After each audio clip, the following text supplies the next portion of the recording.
My friend, great seeing you. As you can hear in the background, the MMVAs iHeartRadio Awards. It looks like Shawn Mendes just showed up here. It looks like, you mean it sounds like Shawn Mendes just showed up. Is he popular? I think so. And talented and local. You know, you gotta love this. I mean, how does it feel for both of you walking the red carpet here at the MMVA? Well, for me, it's my teenage self freaking out and a dream come true. For him, it's a very unique experience. Yeah, man, because I mean, you usually the guy behind the scenes, and now you get to walk it. Rudy, I'm supposed to be over there doing what you're doing. Listen, man. Except he made this incredible film, and now he's here to promote it, so you all can go and see it. It's very weird, man. Like, that used to be my window right up there, and I spent so many years here at this event, talking to musicians, talking to actors. But that was the thing that started to push me in that direction. It's something I always wanted to do, and then getting to interview Quentin Tarantino, Sam Jackson, Ben Kingsley.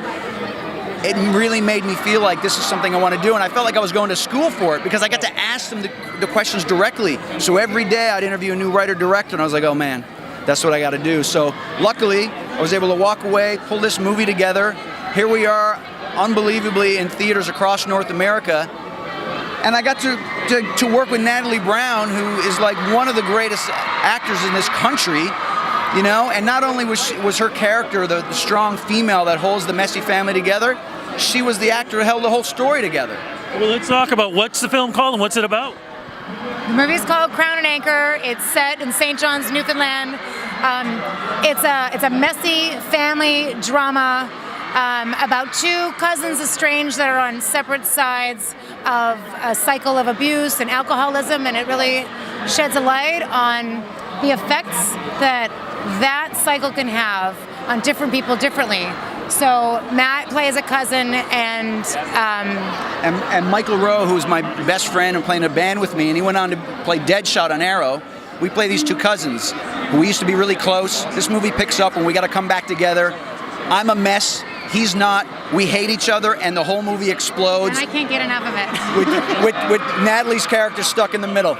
And of course, we're talking music is involved in this too. I mean, the whole thing is scored with all legendary punk and hardcore bands. So first of all, anybody who's into the old New York hardcore scene of the 80s, anybody who loves like X-Ray Specs or Johnny Thunder, some of that great late dirty punk music, they're going to appreciate it. But even if they don't, they're going to appreciate how we colored the characters with that music. It was all specifically chosen. The music really is another character in the movie, and it's what makes it very unique. So, you know, I've got people coming up to me who are 75 years old who just go, I love this movie, and the music just made it more intense.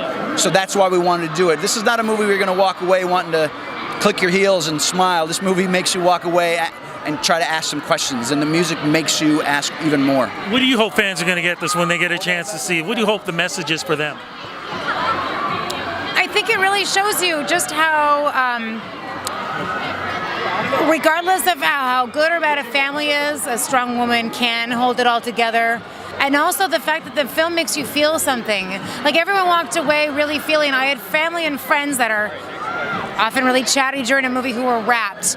The movie is like so intense, so riveting, with moments of unexpected laughter. Everybody really walked away with having felt something and were really genuinely moved by the film. And it's available across North America. It's here in Toronto at Scotiabank Theatre on a massive screen. And it really is important to get out and see something on a big screen. You feel things that you don't necessarily feel at home. So I encourage people to get out there, go to Cineplex, and find where you can see it big and loud. I gotta ask, Matt, what was it like to see it on the big screen after? You know, when you have the idea is one thing, but when you get a chance to see it, feel it, and you hear it, it's another.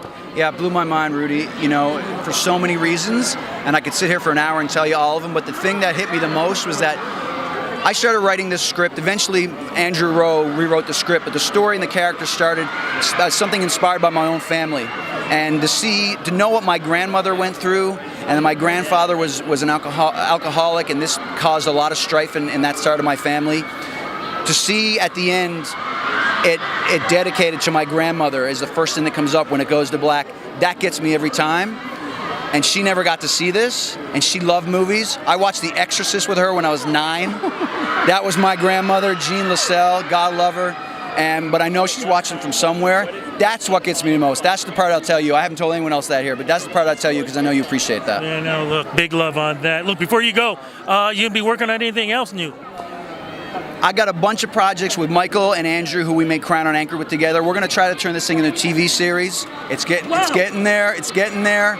So that's what we're jamming on right now. So maybe the next chat we have is going into pre-production. We bring it in Newfoundland. Fantastic. Big love. Congratulations, man. I promise I'm going to go see the film this week. I will. I will. Let me know if you like it. Absolutely. And don't lie to me, Rudy. You know I won't lie to you. All right. Because I know you'll find me. All right. Give me a hug. All right, man. All right. Have fun tonight. Thank you so much.